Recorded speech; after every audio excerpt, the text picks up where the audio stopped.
wabarakatuh. Waalaikumsalam warahmatullahi wabarakatuh. Bismillah, alhamdulillah, la hawla wa la quwata illa billah. Asyhadu an la ilaha illallah wa asyhadu anna Muhammadan abduhu wa rasuluh. Allahumma sholli ala sayyidina Muhammad wa ala ali sayyidina Muhammad. Kita sama-sama lanjutkan kepada Bapak Kiai. Silahkan Bapak Kiai untuk memimpin kajian. Waktu dan tempat kami persilahkan. Assalamualaikum warahmatullahi wabarakatuh. Waalaikumsalam warahmatullahi wabarakatuh. Kita ambil barakah berzikir 3 kali. Subhanallah walhamdulillah wa la ilaha illallah wallahu akbar. Subhanallah walhamdulillah wa la ilaha illallah wallahu akbar. Subhanallah walhamdulillah wa la ilaha illallah wallahu akbar. Alhamdulillah, alhamdulillahilladzi ja'alana minan nasihin wa abhamana min 'ulumil ulama'ir rasikhin. Wassalatu wassalamu ala man nasahu dinuhu adyanal kafarati wa talihin wa ala alihi wa ashabihi alladhina yatamassakuna syari'atahu salihin. Amma ba'du. Yang saya hormati tentunya WDKM Masjid Jami Al-Latif, ya, Bapak Lisna beserta pembina Bapak Haji Andre dan seluruh asatiz, seluruh yang hadir di tempat yang mulia ini dalam kajian subuh kita kali ini, mudah-mudahan semuanya mendapatkan curahan rahmat Amin ya Allah. dari Allah Subhanahu wa taala. Amin. Dan sekali lagi kita baca Fatihah berbarakah, mudah-mudahan ilmu yang kita kaji ini ilmu yang penuh keberkahan dari Allah. Amin. Kemudian yang kurang sehat, baik yang di rumah maupun di rumah sakit, saudara-saudara kita, teman-teman kita yang kurang sehat pada saat ini, mudah-mudahan Allah angkat segala Amin ya Allah ya Rabbal. Dan yang sudah meninggal dunia, mudah-mudahan mereka dalam keadaan min ahlul khair, min ahlul jannah. Yang sedang usaha, Allah mudahkan usahanya. Sedang kesusahan, Allah hilangkan kesusahannya.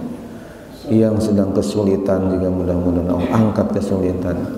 Amin. Yang sedang belajar, putra-putri kita, cucu-cucu kita, santri-santri kita dan jamaah kita mudah-mudahan sukses belajarnya.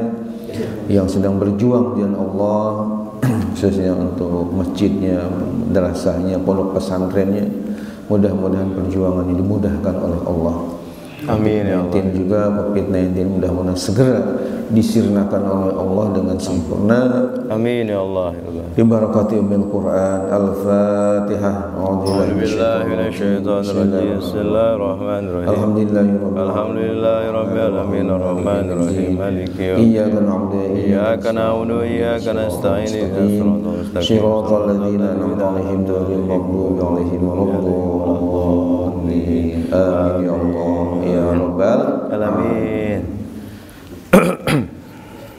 Silakan Pak Ustadz Misbah untuk mengambil tempat untuk kita sama-sama belajar, muzakarah dan mengkaji kitab Al-Kabair.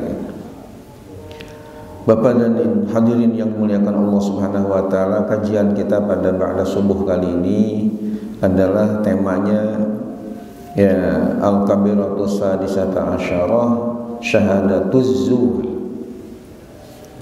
Artinya dosa besar yang ke-16 adalah menjadi saksi palsu.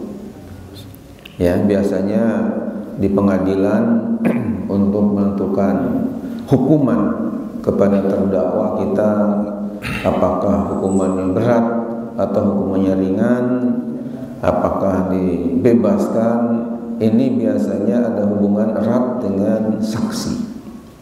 Nah, saksi ini ada dua macam. Ada saksi yang jujur, ya, ada saksi yang bohong, yang palsu.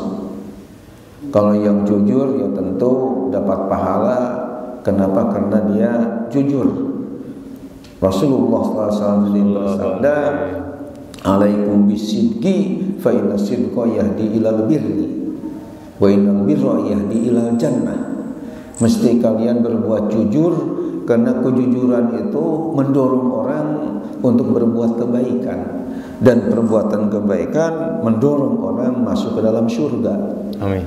Kemudian dalam hadis sahih itu Rasulullah melanjutkan, masih rentetan hadis itu, wa iyyakum wal kizba fa innal kizba yahdi ilal fujur wa innal fujura yahdi ilan nar. Dan hati-hati kamu jangan sampai berbuat bohong. Kenapa? Karena fainal kizba yahdi ilal fujur, karena kebohongan itu mendorong orang berbuat kejahatan. Wa inal fujur yahdi ilan nar, dan kejahatan itu mendorong orang masuk ke dalam api neraka. Nauzubillah min. Ini hadis muttafaq alaih, riwayat Imam Bukhari dan Muslim.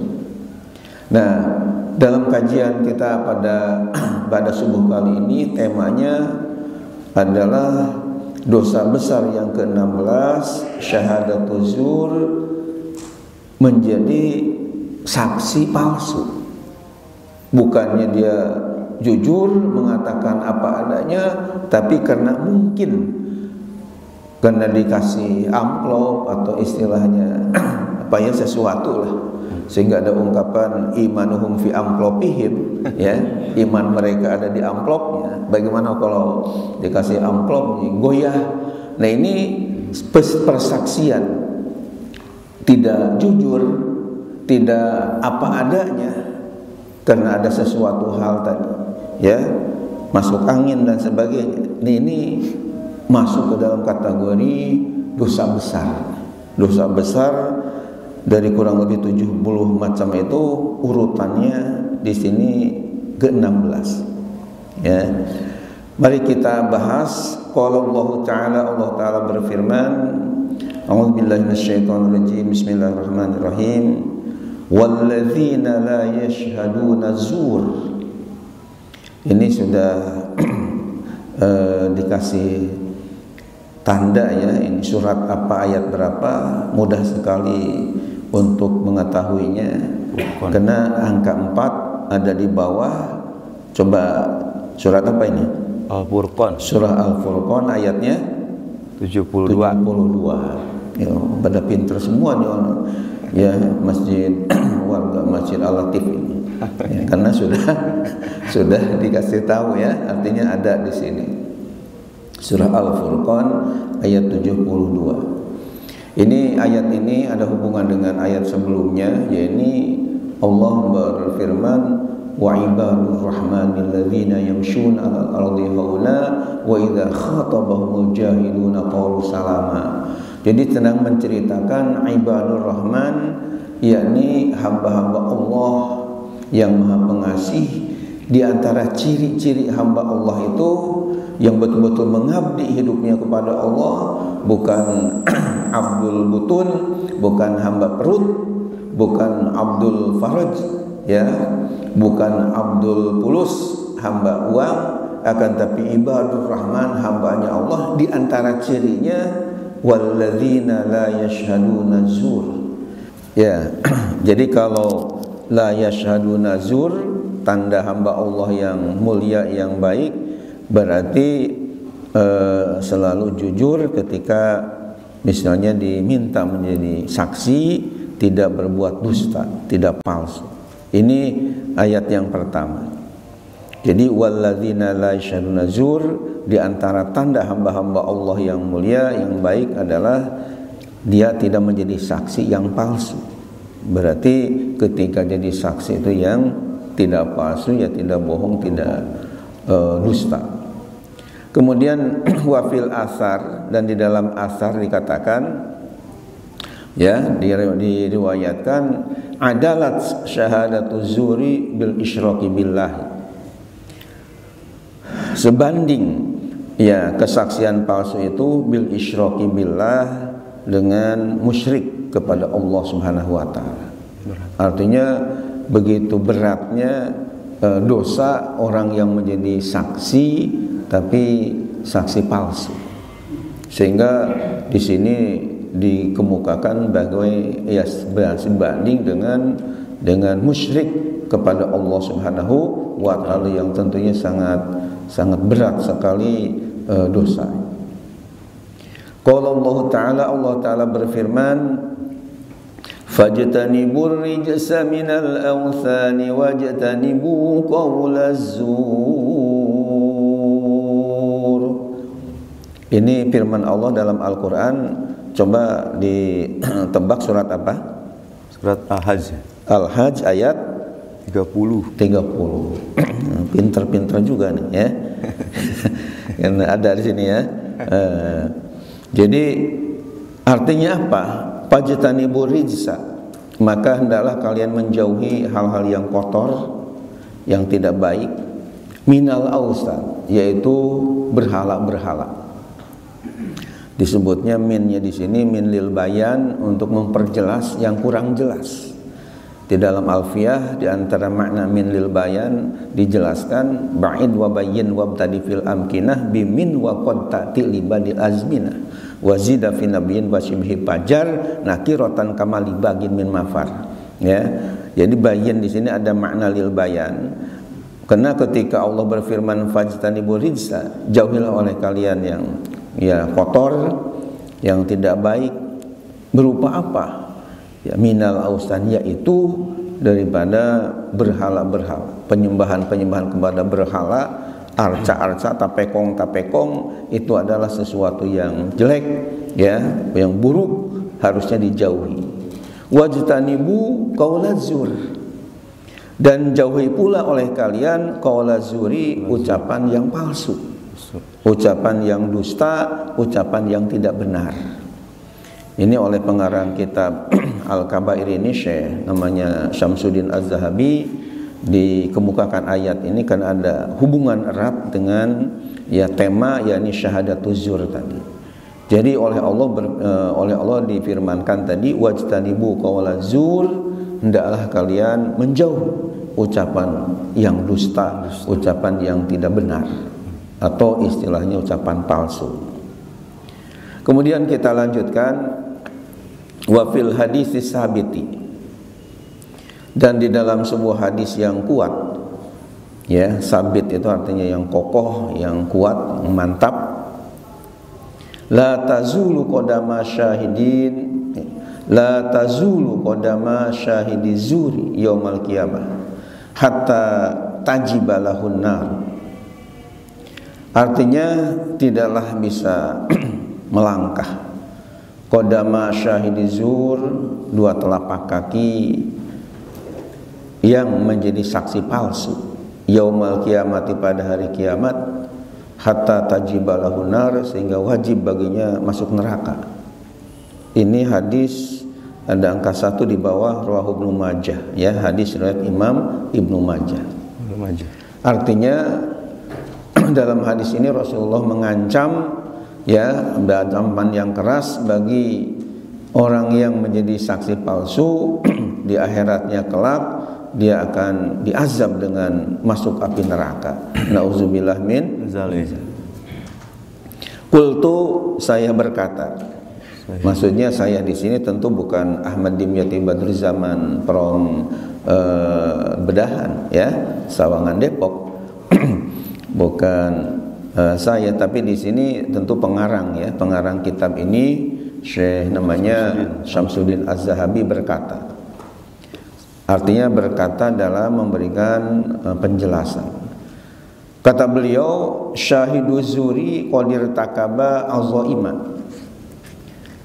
Syahidu zuri, saksi palsu, orang yang menjadi saksi palsu, qadir takaba, ya, tulisannya qad irtakaba, tapi karena diwasol, disambung, disebutnya hamzahnya di situ, alifnya ya kayak ya tulisan alif, di situ hamzahnya disebutnya hamzah wasol, maka ketika terjepit harus terbuang, tidak boleh dibaca. Dalam nazm maksud dikatakan subutu hafil ibtida qadil tuzim kahadfi bidar jiha ma'al kalim. Dalam alfiyah dikatakan lil wasdi hamzun sabiqun la yasbutu illa idam tudil kastasbitu wa huwa li fi'lin madinih tawala aksara min arba'atin nahun jala. Jadi oleh karena itu bacanya jangan qad irtakaba, tapi ketika diwasal disambung langsung qadir takaba. Jadi qadir takaba itu artinya sungguh telah melakukan al-zaima beberapa dosa besar. Jadi dalam Al-Quran itu mengenai nama surah kadang-kadang ya seperti misalnya surah At-Taubah ini kadang-kadang ditulis dengan baro'ah. Surah Muhammad ditulis dengan surah Al-Qital. Sementara surah Ghafir itu ditulis dengan surah Al-Mu'min. Artinya ketika mencari surah Ghafir nggak ada, gantinya itu Al-Mu'min. Ketika kita cari surah Al-Mu'min nggak ada, berarti Ghafir. Ya. Dan dalam Quran ada surah Al-Mu'min, ada surah Al-Mu'minun, ya, itu beda. Kita ini sebagai pengetahuan aja, jadi jangan sampai ketika mencari surah Ghafir nggak ada bingung, ya. Itu ganti daripada Ghafir namanya surah Al-Mu'min. Al-Mu'minu, ya, bukan Mu'minun, ada lagi lain surat kalau Al-Mu'minun. Kita lanjutkan. Allah Subhanahu wa taala yaqulu berfirman, innallaha sesungguhnya Allah la yahdi tidak memberikan petunjuk man huwa musrifun kepada orang dia itu musrifun yang selalu berlebih-lebihan. Israf itu artinya yang overacting, ya, dalam hidupnya israf, yakni keterlaluan, berlebih-lebihan dalam segala hal. Kadzab, orang yang banyak dusta. Artinya Allah benci, tidak suka kepada kadzab yang suka berbuat dusta. Ya, termasuk tentunya ketika dia jadi saksi palsu tadi. Berarti Allah tidak suka kepada yang melakukan ya kadzab tadi, yang banyak berdusta kepada Allah Subhanahu wa ta'ala atau kepada hal-hal yang seharusnya dia tidak berdusta, tidak melakukan kedustaan itu. Kita lanjutkan wa fil hadis dalam dan tersebut dalam sebuah hadis.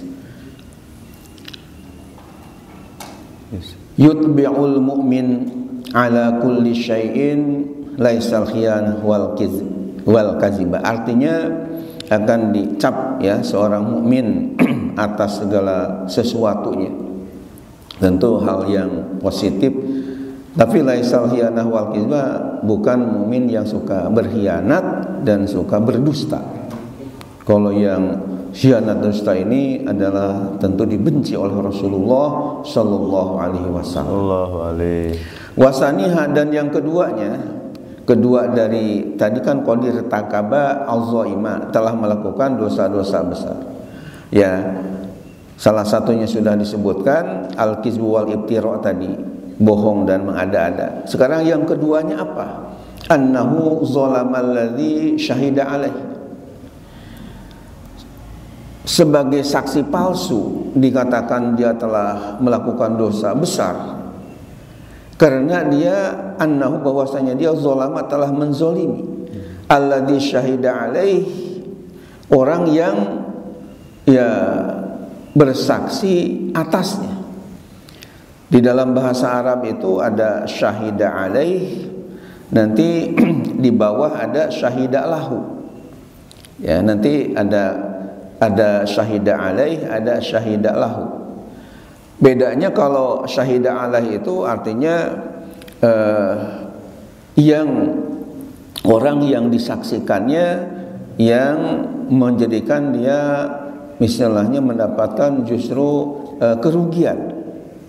Hatta ukhidha, sehingga diambil ya bisyahadatihi, dengan kesaksiannya itu, maluhu, hartanya, wa irduhu, dan kehormatannya, ya harga dirinya, waruhu, bahkan rohnya, nyawanya bahkan diambil gara-gara kesaksian yang palsu itu.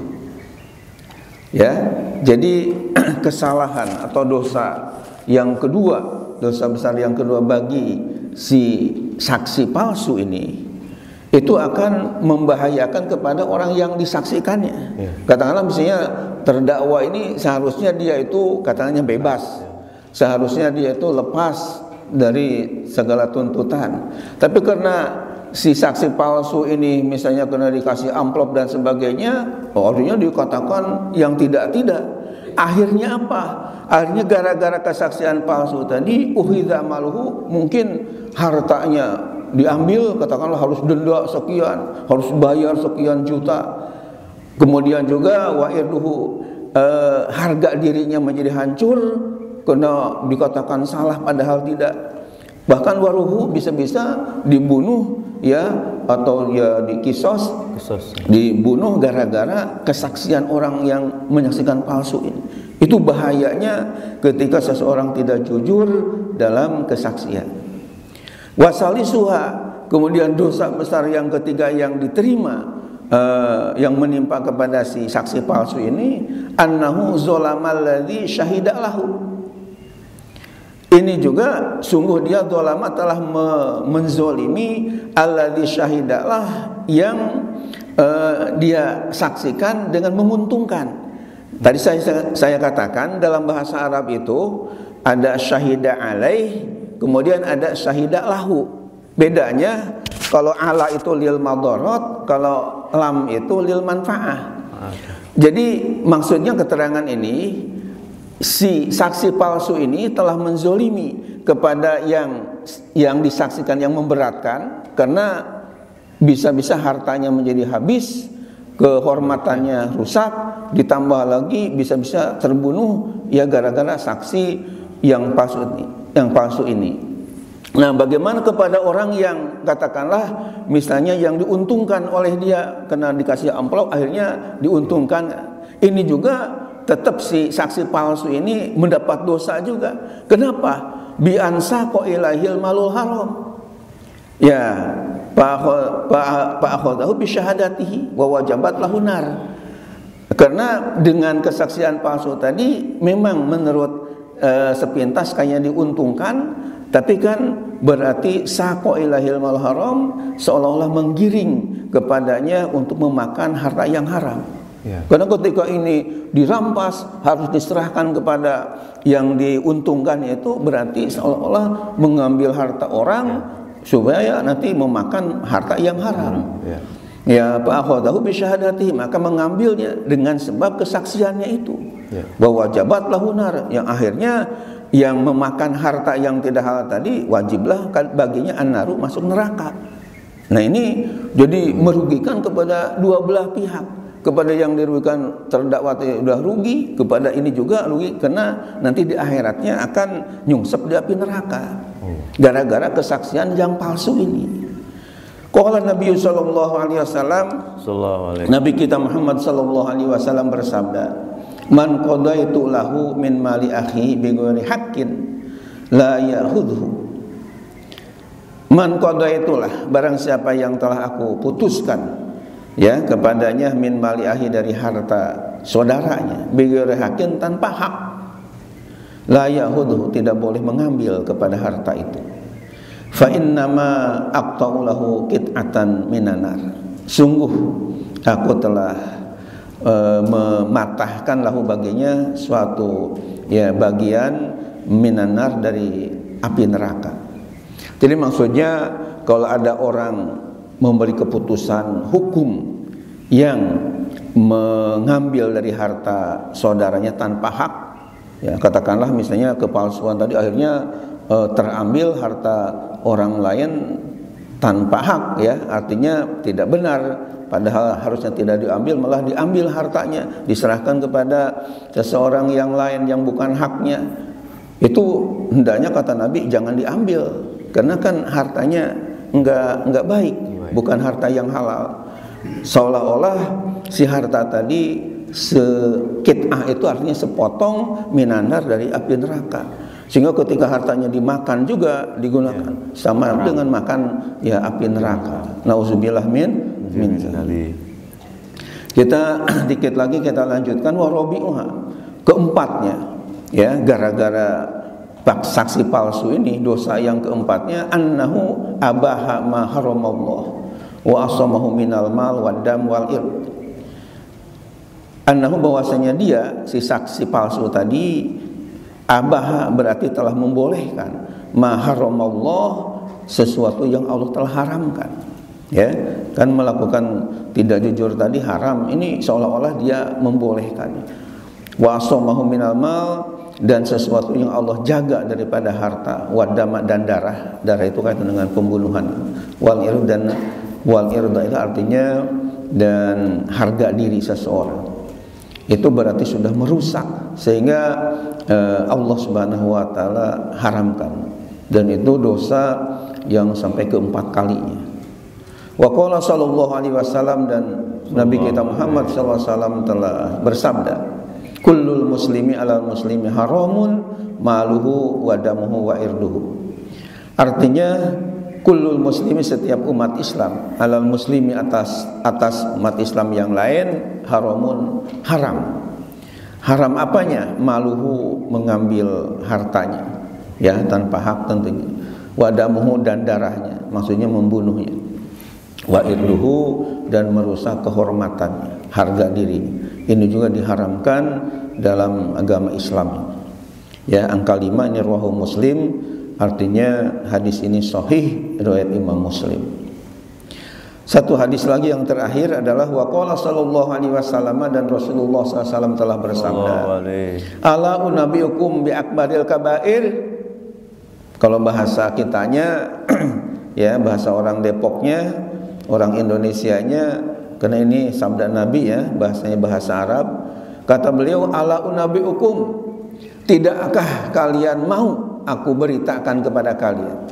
Tidakkah mau kalian aku informasikan kepada kalian bi akbaril kabairi, dengan dosa-dosa besar yang paling besar, ya, akbar kabair. Jadi kabair ini jamak dari kabirah, dosa besar, dosa-dosa besar, akbar yang paling besar. Jadi Rasulullah SAW rupanya di hadapan para sahabat, mungkin ya kalau digambarkan seperti mirip-mirip sekarang ini, ya. Misalnya saya seperti Rasulullahnya, bapak-bapak hadir para sahabat. Jadi dulu Rasulullah ketika ngaji di hadapan para sahabat, mereka memberikan nasihat-nasihat, jadi langsung bertanya. Jadi yang saya kaji dari hadis-hadis Rasulullah SAW, baik di Sahih Bukhari, Sahih Muslim, Sunan Abu Dawud, Sunan Tirmidzi, Sunan Nasai, Sunan Ibnu Majah, Muwatta Imam Malik, Musnad Ahmad bin Hambal, dan yang lain-lainnya. Ya, ada kitab hadis di pustakaan pribadi ini tidak kurang dari 15 judul ya, kitab hadis Rasulullah SAW. Itu saya teliti, kadang-kadang Rasulullah SAW dalam menyampaikan itu menggunakan istilahnya prolog tanpa dialog langsung, ya. Jadi prolog misalnya Rasulullah langsung bersabda, man kana yu'minu billahi wal yawmil akhir fal yukrim jarah, barang siapa yang beriman kepada Allah dan hari akhirat, hendaklah muliakan tetangganya, dan seterusnya. Jadi tanpa ada pertanyaan, jadi langsung aja bersabda. Namun kadang-kadang mungkin tidak, supaya tidak membosankan juga, ya, Rasulullah SAW menggunakan istilahnya metode dialog. Seperti di sini kita lihat menggunakan dialog. Coba perhatikan Rasulullah ketika awal bicaranya itu dalam menyampaikan hadisnya, ala unabiyukum bi akbaril kabair. Apakah kalian ini ingin kalau saya beritakan kepada kalian dosa besar yang paling besar? Itu kan langsung nanya, ya. Istilah bahasa Arabnya ada istifham, ya. Hamzahnya ala unabikum, a-nya itu hamzah istifham namanya. Kalau dalam bahasa Inggrisnya kita ingat masih ada istilahnya interrogatif, ya. Jadi langsung ada pertanyaan. Nah, ketika ditanya oleh Rasulullah SAW, tentunya para sahabat mereka ingin tahu juga. Lalu Rasulullah SAW menjelaskan al-isyraku billah. Yang pertama, dosa besar yang paling besar. Jadi betul-betul top lah, ya. Dosa besar yang paling besar, nggak ada tandingannya. Al-isyraku billah, musyrik kepada Allah, menyekutukan Allah. ya, menganggap ada Tuhan selain Allah, itu dosa yang paling besar dan tidak ada ampunan. Ketika dia ada seorang mati meninggal dunia masih musyrik, itu enggak ada ampunan lagi. Kalau dosanya berzina, dosanya mencuri, dosanya membunuh, itu masih ada jalan untuk diampuni oleh Allah. Ayat Quran menyatakan innallaha la yaghfiru ayyushraka bihi wa yaghfiru ma duna zalika liman yasha. Sungguh Allah tidak akan mengampuni dosa musyrik, akan tapi akan mengampuni dosa selain musyrik. Liman yasha, bagi orang yang ia kehendaki. Jadi kalau dosa-dosa yang lain ada kemungkinan diampuni oleh Allah. Tapi kalau dosa musyrik ini udah tidak ada lagi maaf ya dari Allah Subhanahu wa taala. Karena begitu berat. Ini yang pertama. Yang kedua, urutannya selain musyrik oleh Rasulullah diurut adalah wa uququl walidain, dan dosa durhaka sama kedua orang tua. Allah. Jadi durhaka sama kedua orang tua ini urutannya nomor 2 setelah musyrik kepada Allah Subhanahu wa taala. Ini makanya harus hati-hati ya. Dan ketika Allah menyebutkan untuk beribadah kepada beliau juga, rupanya berbuat baik sama orang tua itu digandeng. Misalnya dalam surah Al-Isra ada ayat wa qadha rabbuka alla ta'budu illa iyyahu wa bil walidaini ihsana. Allah telah memutuskan bahwa tidak boleh beribadah kecuali iyyahu, kepada Allah saja, wa bil walidaini ihsana, dan kepada kedua orang tua hendaklah berbuat baik. Jadi antara Allah dengan ya orang tua ini di situ disebutkan di bergandengan ya. Kenapa? Karena adanya kita ini sababiahnya, hakikatnya kan oleh Allah kita diciptakan. Tapi kan sababiahnya ada melalui kedua orang tua. Baru kita lahir, kita ada. Makanya digandengkan. Nah, di sini juga kaitan dengan masalah dosa besarnya. Yang pertama musyrik kepada Allah, dan urutan yang kedua adalah uququl walidain, durhaka kepada kedua orang tua. Lalu setelah itu Rasulullah melanjutkan ala wa qaulu zur. Ingat, termasuk dosa besar juga setelah durhaka kedua orang tua tadi, wa qaulu zur, dan ucapan palsu. Ya, ini ada hubungan dengan saksi palsu tadi. Ucapan palsu yang tidak benar itu termasuk dosa besar. Famazala yukarriruha, maka tidak henti-hentinya Rasulullah mengulang-ulang kata-kata ala wa qala zur. Ya, ingat bahwa termasuk dosa besar itu adalah ucapan palsu. Hatta kulna, sehingga kami berucap, maksudnya kami di sini para sahabat yang mendengarkan sabda Nabi tadi, laitahu sakat. Laitahu sakat itu artinya kepingin beliau itu diem ya. Laitahu itu artinya kepingin ya, berharap. Sakata itu artinya diem ya, artinya karena Rasulullah mengulang-ulang terus ala wa qala zur, ala wa qala zur, ala wa qala zur. Ingat bahwa ucapan palsu itu termasuk dosa besar. Ingat, ucapan palsu adalah termasuk dosa besar. Diulang-ulang terus sampai kata para sahabat hatta qulna laitahu sakat, sehingga kami berucap mungkin dalam ya hatinya, mudah-mudahan Rasulullah enggak ngulang-ulang lagi ya. Kenapa? Karena begitu sering diulang-ulang. Muttafaq alaih, hadis riwayat Imam Bukhari dan Muslim. Nah, kenapa mungkin Rasulullah mengulang-ulang ya, supaya umatnya ini jangan sampai melakukan seperti itu. Dengan diulang-ulang itu menunjukkan begitu ya pentingnya jangan sampai dilakukan gitu ya. Sehingga hati-hati untuk melakukan qaula zur ya, ucapan yang palsu ini. Khususnya ketika jadi saksi, karena tadi dosanya kesana kemari, jadi dosanya banyak sekali ya. Nauzubillah min zalik. Insyaallah kita lanjutkan bulan depan ya, karena kajian di Al-Latif ini sebulan sekali, setiap Ahad pertama. Ini sebagai informasi juga kepada Bapak Ibu ya yang ingin hadir, itu setiap Ahad pertama kita kaji Al-Kabair, dan insyaallah di bulan yang akan datang November ya, kita akan bahas Al-Kabiratus Sabi'ah Asyarah, yakni dosa besar yang ke-17, al-liwat. yakni liwat ini amaliyah kaum Nabi Lut, ya, homoseks, ya, homoseks atau lesbi ini termasuk dosa besar yang ke-17. Dan insya Allah tentang bagaimana hukumannya dan dosanya di hadapan Allah, insya Allah dalam waktu dan gelombang yang sama kita akan bahas nanti pada bulan depan insya Allah. Hadirin yang dimuliakan Allah, demikian materi kajian kita mengenai syahadatul zur yang sangat berat siksaannya di hadapan Allah. Mudah-mudahan kita semua mau, ya, dan mampu menghindarinya. Amin ya Allah ya rabbal alamin. Terima kasih, dan insya Allah nanti tentunya akan kita ada tanya jawab sebelum diakhiri dengan doa, di mana tanya jawab ini akan menjadi moderatornya akhi Bapak Ustadz Trisna. Kepada beliau kami persilahkan. Terima kasih. Ya, alhamdulillah kajian dari pagi sudah disampaikan sangat jelas, ya, bahwa bersaksi palsu adalah kesalahan dosa besar yang sangat dibenci oleh Allah Subhanahu wa taala. Baik, Bapak-bapak sekalian, jamaah yang ada di masjid, silahkan jika ada pertanyaan yang berhubungan dengan tema pagi ini maupun dengan yang lain pakai, ya, boleh juga. Insyaallah. Silahkan untuk mungkin 2 atau 3 pertanyaan. Silahkan Pak Misbah, ya. Bapak Ustadz Misbah, dipersilahkan. Assalamualaikum warahmatullahi wabarakatuh. Waalaikumsalam warahmatullahi wabarakatuh.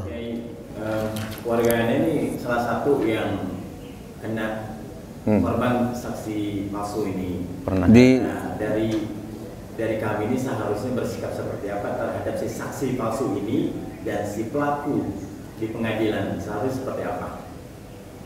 Jadi kita memaafkannya biarin nanti di akhirat atau gimana? Sebenarnya memang dari kami biarinlah ini memang walaupun memang sesuatu itu memang milik kami, tapi kalau pada akhirnya dipermasalahkan pada akhirnya dan kita memang nggak mendapatkannya, ya kita udah ikhlas sebenarnya. Tapi apakah memang perlakuan kami, keluarga kami terhadap si saksi palsu itu dan si tersangka itu yang mengklaim bahwa itu miliknya, itu bagaimana seharusnya? Ya. Itu intinya. Terima kasih Pak Kiai. Assalamualaikum warahmatullahi wabarakatuh. Waalaikumsalam warahmatullahi wabarakatuh. Yang sangat bagus dari Pak Misbah. Kalau ada pertanyaan kedua, silakan. Dena biasanya. Tar dulu. Ada lagi yang lain Bapak-bapak dari Riyadhus Shalihin mungkin? Oh, Pak. Ada engkong namanya. Engkong ada. Ada engkong. Ya. Belum ya? Satu dulu. Oh, Pak Haji Andre, Pak Haji Andre, silahkan Pak. Assalamualaikum warahmatullahi wabarakatuh. Waalaikumsalam warahmatullahi wabarakatuh. Tadi kalau kita mau taklim ini kan selalu kita umumkan, ya, baik pengumuman melalui WA, kemudian sebelum kita mulai juga diumumkan melalui speaker, pengeras suara. Saya mau tanya, sebenarnya taklim ini kan mencari ilmu bagi ya. Ya. Itu hukumnya itu sunnah atau memang wajib sih sebenarnya? Taklim. Mencari ilmu itu. Mencari ilmu, betul. Artinya kan sudah diumumkan Pak Haji, ya. Ya. Betul Pak. Ya. Jadi maksudnya bagaimana hukumnya? Sudah tahu bahwa memang ada kegiatan pengajian, kita sebagai muslim ada kesempatan di rumah dan seterusnya. Bagaimana gitu. Ya, pakai silakan. Terima kasih pada penanya, baik Bapak Ustadz Misbah maupun Bapak Haji Andre yang saya muliakan. Ada 2 pertanyaan, ya. Pertama tadi dari Bapak Ustadz Misbah mengenai sikap kita terhadap orang yang telah menjadi, ya, saksi palsu yang tentunya telah merugikan orang. Ya, saya sendiri ya nggak tahu artinya namanya siapa dan tidak perlu tahu lah. Yang jelas bahwa sikap kita umat Islam ketika ya ada yang menjadi pelaku misalnya saksi palsu tadi, ya tentu tidak boleh diam, ya. Artinya kita ada kewajiban, ya, ma'ruf nahi munkar. Ayat Al-Quran dalam surah Ali Imran ayat 104 menyatakan a'udzubillahi minasyaitonirrajim bismillahirrahmanirrahim wal takum minkum ummatun yad'una ilal khair wa ya'muruna bil ma'ruf wa yanhauna 'anil munkar wa ulaika humul muflihun. Ya, jadi hendaklah ada di antara kalian yang bergerak dalam amar nahi munkar, ya, dan orang yang melakukannya itu termasuk muflihun, orang-orang yang beruntung. Kemudian kita melihat juga bahwa dalam surah Al-Asr itu ada ayat bahwa wal asri innal insana fi khusr illa alladzina amanu wa 'amilus shalihati wa tawassaw bil haqq wa tawassaw bis sabr. Jadi ada hubungan dengan wa tawassaw bil haqq, kita harus memberi nasihat, ya, pesan-pesan kaitan dengan kebenaran. Jadi maksud saya, ketika kita melihat ada seseorang yang berbuat yang tidak pas, yang tidak baik dengan syariat, maka kita sebagai umat Islam ini jangan tinggal diam atau masa bodoh, akan tapi hendaknya dipanggil misalnya, ya, atau misalnya kalau enggak dipanggil, ya kita sebagai muslim datang sendiri, empat mata misalnya di rumahnya, ya, untuk menyampaikan bahwa apa yang Anda lakukan ini adalah perbuatan yang salah, perbuatan yang tidak benar, perbuatan yang menyalahi ajaran agama Islam.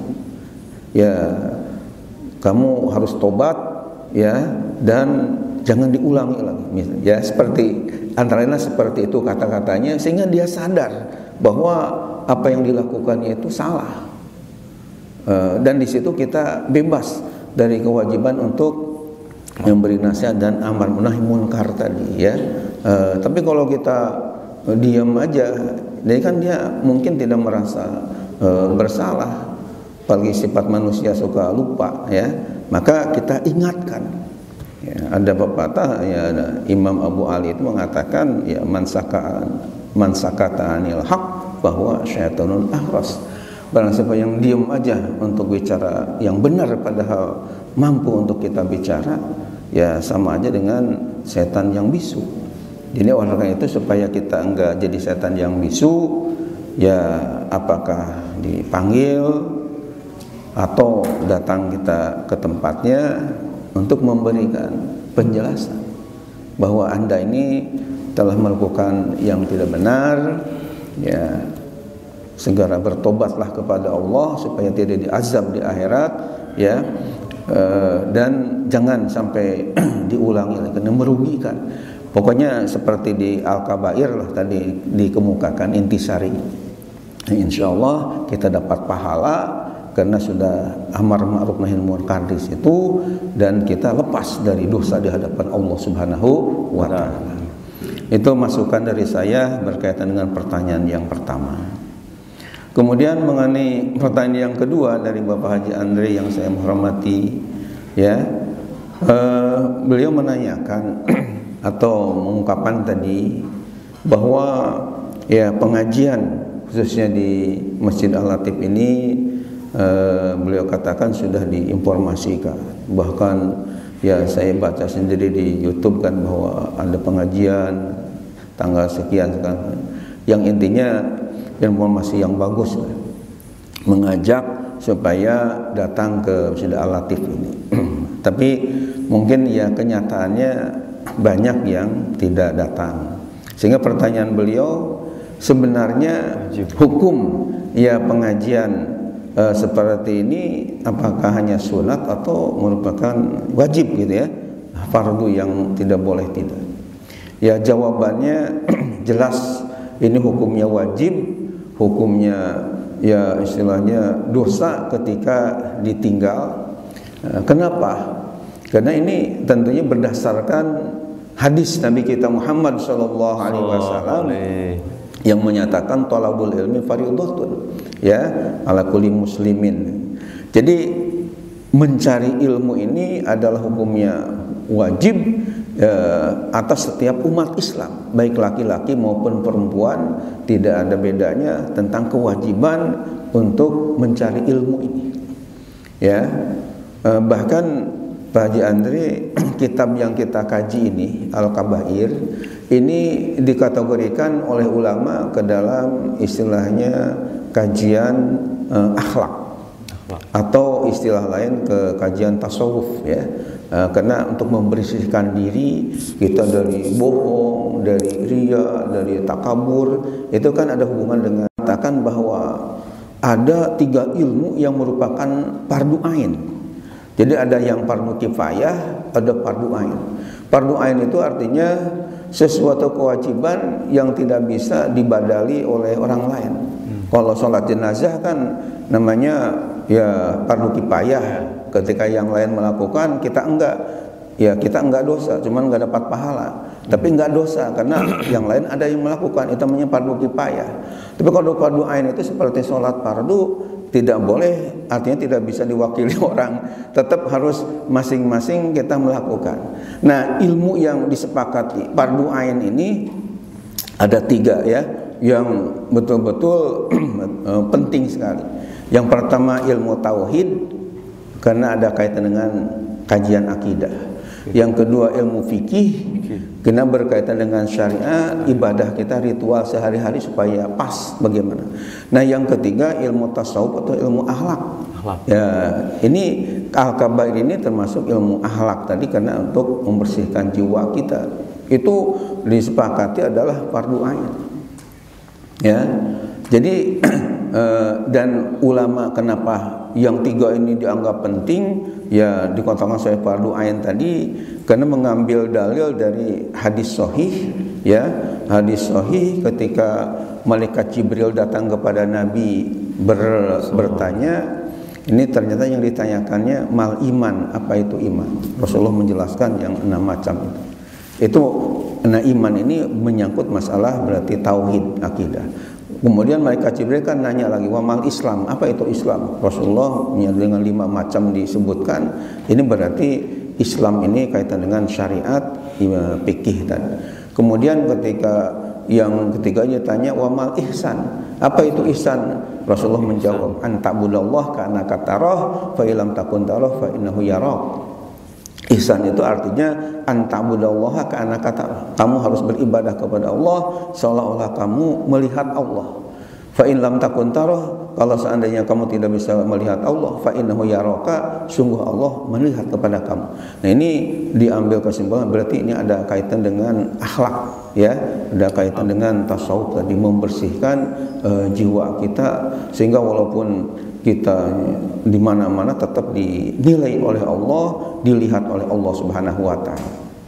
Jadi kaitan dengan pertanyaan tadi, bagaimana ini hukumnya? Jadi jelas hukumnya itu wajib. Bahkan mungkin Pak Andre ya di dalam YouTube yang episode keberapa ya, yang jelas sudah lebih 100 episode, ada kaitan dengan hukum ya. Betulan di umat bertanya jawab itu ada kaitan dengan tema hukum menuntut ilmu ya. Itu dijelaskan, kita ngambil dari Imam Syafi'i, dari ucapan Imam Syafi'i bahwa menuntut ilmu ini adalah sesuatu yang sangat penting. Bahkan Imam Syafi'i itu mengatakan bagi orang yang hidupnya tidak ada gairah untuk mencari ilmu, janganlah kamu cinta sama dia, bahkan janganlah sodakotan ya, jangan menjadi teman dekat. Bukan sodakoh dalnya nggak ada alif, tapi ini ada sodakoh dari kata sodik. Sodik itu artinya ya teman dekat. Janganlah dijadikan teman yang dekat begitu kepada orang yang tidak cinta kepada ilmu. Kenapa kata beliau dikatakan seperti itu? Karena orang yang hidupnya tidak mau ngaji, ya jelas la yata'atta minal ahkam min umuril ibadah, tentu tidak akan beres dalam masalah ibadahnya kepada Allah Subhanahu wa taala. Karena kan ibadah itu ada hubungan erat dengan ilmu. Ya, faqulu man bighairi ilmin ya'malu a'maluhu mardudatun la tuqbalu. setiap amal, setiap orang ya, fakulu man bighairi ilmi ya'malu, setiap orang yang beramal ibadah tanpa didasari ilmu, amalhu mardudatun la tuqbalu. Amal ibadahnya itu akan ditolak, tidak akan diterima. Bagaimana mungkin ibadahnya akan beres, akan baik kalau dia malas belajar? Makanya kata Imam Syafi'i dalam keterangan berikutnya itu di akhirnya, seandainya ada seorang yang ibadah seperti ibadahnya malaikat di langit, ya, artinya kalau malaikat di langit kan menurut riwayat kalau ruku ya ruku terus, kalau sujud ya sujud aja, karena nggak makan, nggak minum, nggak tidur. Jadi ibadahnya itu kalau Allah nugaskan supaya ibadah sujud, ya sujud aja selama-lamanya, ya ruku aja. Ya, jadi kata Imam Syafi'i, kalau ada manusia ibadahnya seperti ibadah malaikat di langit, bighairi ilmin, tapi tanpa dasar ilmu, tidak kena nggak ngaji, malas ngajinya tadi, karena minal khosirin, adalah dia termasuk orang yang merugi, yang celaka dia. Padahal ibadahnya seperti ibadah malaikat di langit. Gara-gara enggak punya ilmu, ibadahnya seenaknya aja, akhirnya ditolak oleh Allah Subhanahu wa taala. Padahal kita tahu bahwa Allah menciptakan kita ini pada hakikatnya adalah untuk beribadah kepada Allah. Berdasarkan surah Az-Zariyat ayat 56, wa ma khalaqtul jinna wal insa illa liya'budun. Tidaklah aku ciptakan jin dan manusia kecuali untuk beribadah kepada Allah. Nah, kalau misalnya enggak beribadah, ya apa misalnya ibadah tapi enggak dengan ilmu, kan ditolak oleh Allah. Apalagi kalau sampai enggak ibadah, ini juga diancam oleh Allah. Dalam surah Al-Mu'min ayat 60 atau surah Ghafir tadi ayat 60, Allah berfirman, innalladzina yastakbiruna an ibadati sayadkhuluna jahannama dakhirin. Innalladzina yastakbiruna an ibadati, sungguh orang-orang yang menyombongkan diri, enggak mau ibadah kepadaku, sayadkhuluna jahannama, mereka akan masuk ke dalam api neraka jahanam dakhirin, dengan penuh kehinaan. Nauzubillah min. Jadi kesimpulannya, Pak Andre yang saya hormati, hadirin yang saya muliakan, ya, orang yang tidak datang ke majelis ilmu adalah orang yang dosa dan durhaka di hadapan Allah Subhanahu wa taala, karena ibadahnya itu tidak akan diterima oleh Allah karena tidak ada dasar ilmu tadi. Dan walaupun ibadah tidak diterima, apalagi kalau enggak ibadah, diancam dengan api neraka jahanam dengan penuh kehinaan, berdasarkan surah Al-Mu'min ayat 60. Demikian jawabannya, mudah-mudahan yang belum sadar pada sadar semua bahwa ini memang kewajiban kita sebagai muslimin dan muslimat. Mudah-mudahan, amin ya Allah ya Rabbal alamin. Demikian, mudah-mudahan apa yang disampaikan dari awal sampai akhir bermanfaat, amin ya Allah ya Allah. Mari kita akhiri acara pengajian kita dengan berdoa kepada Allah. Mudah-mudahan segala pinta kita didengar oleh Allah Subhanahu wa taala. Amin ya Allah. Amin. Allahumma shalli ala sayyidina habibina syafi'ina wa lana Muhammad. Wa sallallahu radhiyallahu tabaraka wa ta'ala sunnati rasulillah ajma'in. Allahumma inna nas'aluka ilman nafi'a wa rizqan halalan thayyiban wa amalan salihan mutaqabbala. Allahumma inna nas'aluka al-maslahah wal manfa'ah wal afiyah wal barakah husnul khatimah. Rabbana la tuzigh qulubana ba'da idh hadaitana wa hab lana min ladunka rahmah innaka antal wahhab.